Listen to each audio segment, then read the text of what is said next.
Καλώς ήρθατε στο Think About It. Όπως βλέπετε και από τον τίτλο, σήμερα θα μιλήσουμε για τη μόρφωση.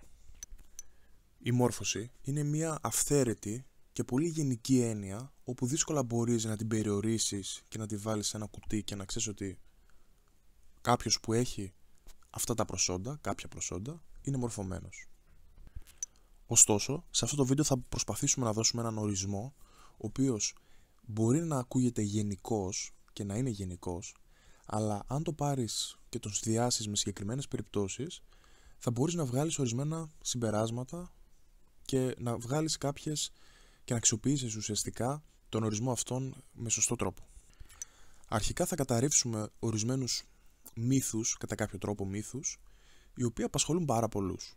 Τι είναι μόρφωση? Πρώτα θα ξεκινήσουμε από το τι δεν είναι μόρφωση και ύστερα θα εξάγουμε έναν δικό μας ορισμό, στον οποίο θα βασιστούμε για να βγάλουμε ορισμένα συμπεράσματα. Αρχικά υπάρχουν πάρα πολλοί άνθρωποι με πτυχία, με μεταπτυχιακά, με πολλές γνώσεις, με πάρα πολλές γνώσεις, και άνθρωποι οι οποίοι δεν έχουν γνώσεις καθόλου, μπορεί να μην έχουν τελειώσει και το σχολείο, μπορεί να μην τους δόθηκε η ευκαιρία να σπουδάσουν ή να καλλιεργήσουν όπως θα θέλανε αυτοί τον εαυτό τους. Ωστόσο όμως, μπορείς να δεις έναν άνθρωπο με πολλές γνώσεις, ο οποίος να μην είναι μορφωμένος, και έναν άλλον άνθρωπο με ελάχιστες γνώσεις, με ελάχιστη εκπαίδευση, ο οποίος να είναι μορφωμένος.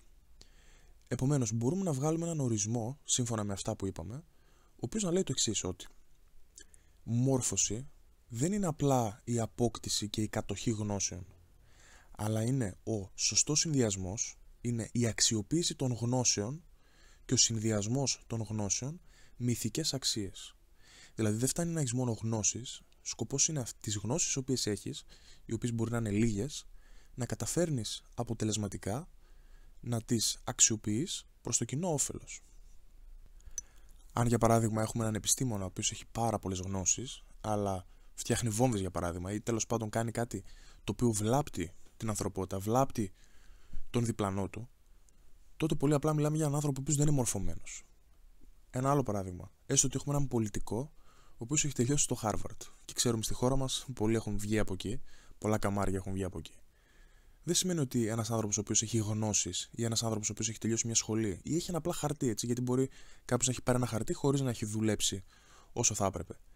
Δεν είναι απαραίτητο ότι αυτοί οι άνθρωποι θα είναι μορφωμένοι, διότι πολύ απλά ένα πολύ μεγάλο μέρος αυτών, μπορούμε να το βρούμε στην καθημερινότητά μας, δεν αξιοποιεί τις γνώσεις προς το κοινό όφελος, αλλά τις αξιοποιεί μόνο προς το δικό του συμφέρον, όπου αυτό αργότερα αποδεικνύεται και λάθος και ακόμα και για τον ίδιο.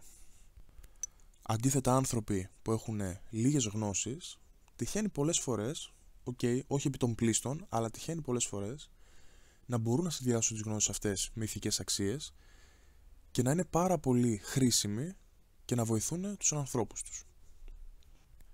Προφανώς η μόρφωση είναι ένα προσόν, το οποίο μπορεί να αποκτηθεί με πάρα πολλούς τρόπους. Ο ένας είναι η εκπαίδευση, δηλαδή το να μάθεις κάτι το οποίο σου αρέσει και να εξασκηθείς σε αυτό. Το άλλο είναι να ταξιδεύεις. Μέσω των ταξιδιών μπορείς να αποκτήσεις γνώσεις, αλλά και να ανοίξεις τους οριζοντές σου με πάρα πολύ ωραίο τρόπο. Αλλά σε κάθε περίπτωση θα πρέπει να αφιερώσεις και κάποιο χρόνο για τον εαυτό σου. Δηλαδή πολλές φορές θα πρέπει να ανακαλύψουμε τον εαυτό μας προκειμένου να τον πάμε ένα βήμα παραπάνω. Αυτά λοιπόν για το σημερινό βίντεο. Αν σας άρεσε, κάντε like, share και subscribe. Ευχαριστώ πολύ.